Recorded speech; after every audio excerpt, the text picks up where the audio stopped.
Lev Parnas paid his way into 45's orbit after 45 cheated to win the 2016 election. Lev Parnas saw this as a chance to cash in on his connections. The Florida businessman and 45 donor and blower was courting investors for real estate projects.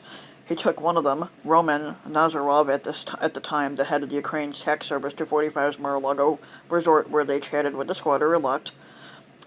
In a crowd of inbreeding blowers, a video released by 45's a video released by Parnas' attorney shows.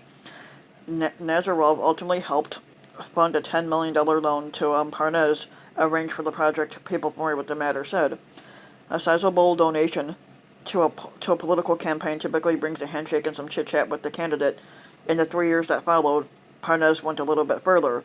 As he launched himself into 45's orbit, Parnas found sponsors for his own ventures among wealthy Republican donors, mingling with them at fundraisers and dinners that he documented in copious selfies. He also sought out and eventually became a key associate to Domas Giuliani, the squatter's personal attorney, who embraced Parnas in his pursuit of investigations in Ukraine.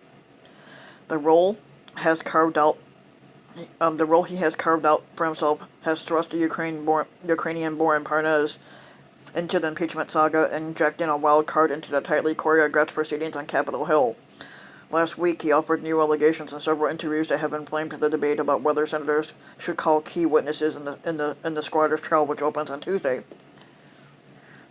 Many of Parnas' ventures went awry despite his connected patron support.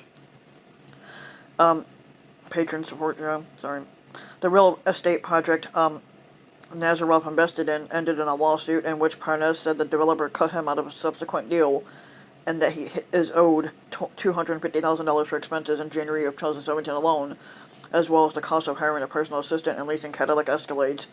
Nazarov didn't respond to a request for comment. Domas Giuliani Parnas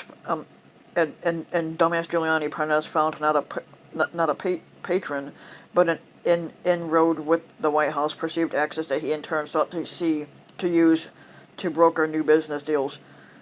Parnas said he arranged meetings and carried messages for Domas Giuliani as the squatter's attorney tried to pressure Ukraine's government to undertake investigations into a leading 45 rebel in this year's elections. Democratic former Vice President Joe Biden. That campaign is at the center of the squatter's impeachment, in which Democrats say 45 abused his power for personal benefit. 45 has denied that and called the impeachment a hoax, which it's not. Democrats in the House and Senate say Parnas should be heard from. Republicans, meanwhile, question his credibility, citing his indictment by Manhattan federal prosecutors on criminal charges in October. The prosecutors who accused Parnas and an associate of attempting to funnel foreign money into U.S. elections and influence American politics on behalf of at least one Ukrainian politician say they are continuing to investigate the two men. The full indictment doesn't address the efforts to push for investigations in Ukraine. Parnas has pleaded not guilty, and he and his attorney say his cooperation in the impeachment proceedings should earn him a leniency. He has turned over hundreds of pages of text messages and other documents to House committees that outline his relationship with Domas Giuliani and others in the 45 blowing camp. In television interviews last week, he said that 45 knew that what he and Domas Giuliani were doing in Ukraine. 45 says he doesn't know Parnas, even though they've been photographed together in 40 or 50 different pictures. At a meeting with prosecutors from the Manhattan U.S. Attorney's Office late last year, people familiar with the matter say Parnas' attorney disputed that he pushed for the removal of the U.S. ambassador to Ukraine at the behest of a Ukrainian official, one of the charges in the campaign finance indictment. As Parnas sat without speaking, the attorney told prosecutors that his client didn't act at the official's direction, though the two had been in contact about removing the ambassador. The People said Manhattan prosecutors rejected that explanation. The People said prosecutors haven't detailed publicly any evidence that would support this allegation. In Florida, Parnas, who frequently puffs on a vape pen, gained a reputation for having quick access to large amounts of financing. Former business associates and others said an investor who met Parnas in the early 2010s remembers him having a Rolls-Royce and Aston Martin and a chauffeur. Parnas has acknowledged he likes nice cars and has had a bodyguard who served as a driver at times. Others recall him as a charming, if questionable, operator who reminded them of a Joe Pesci character.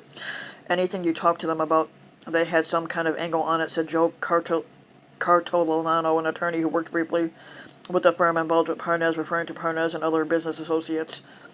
A $50,000 donation to the 45 Blowing campaign and the Republican National Committee shortly before the November 2016 election first brought Parnas into the 45 orbit.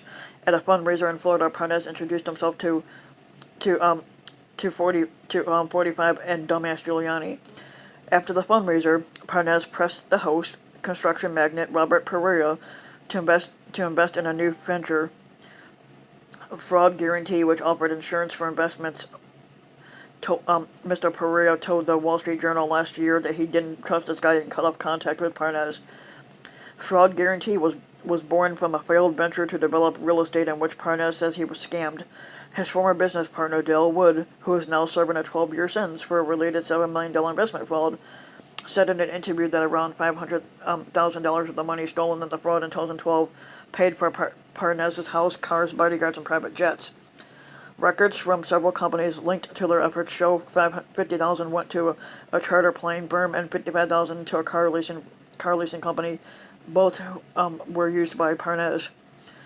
Parnas' attorney, Joseph Bondi, said Parnas was a victim and that Mr. Wood didn't provide agreed upon payments because Parnas provided information on Wood to law enforcement. He now seeks to cast Parnas in a falsely negative light, said Bondi.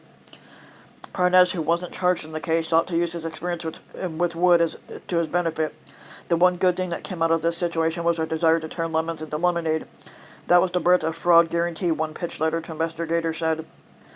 His 2016 donation had taught him he needed to spend money to earn money.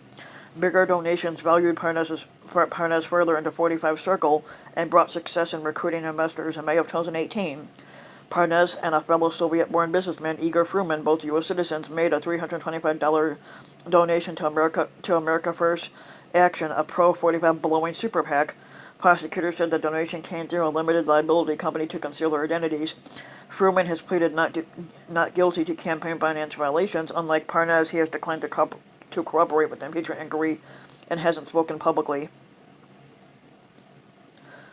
After donation, the pair attended a small dinner at the 45 Hotel in Washington with the squatter, his son, Donald Inbreeding Redneck Jr., and other top donors to America First Action. Those connections bred new ones.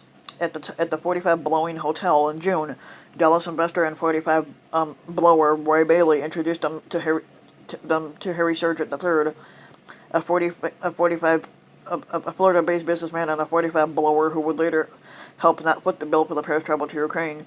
Bailey told Sargent the pair had written a big check to the super PAC, according to a person familiar with this matter.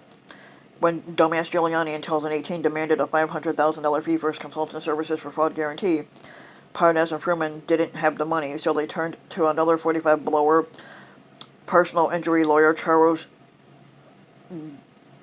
Gucciardo, who paid Giuliani that fall in exchange for a stake in the company, according to Gucciardo's lawyer.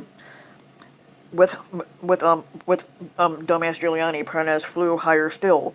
He and Fruman ramped up their efforts to arrange meetings for dumbass Giuliani with key Ukrainian officials in their quest to get Kyiv to announce investigations into an alleged interference in the 2016 U.S. election by Ukrainian officials, a largely unsubstantiated theory embraced by the squatter and some congressional Republicans, and into the role Mr. Biden's son, Hunter, played on the board of the Ukrainian gas company Burisma Holdings.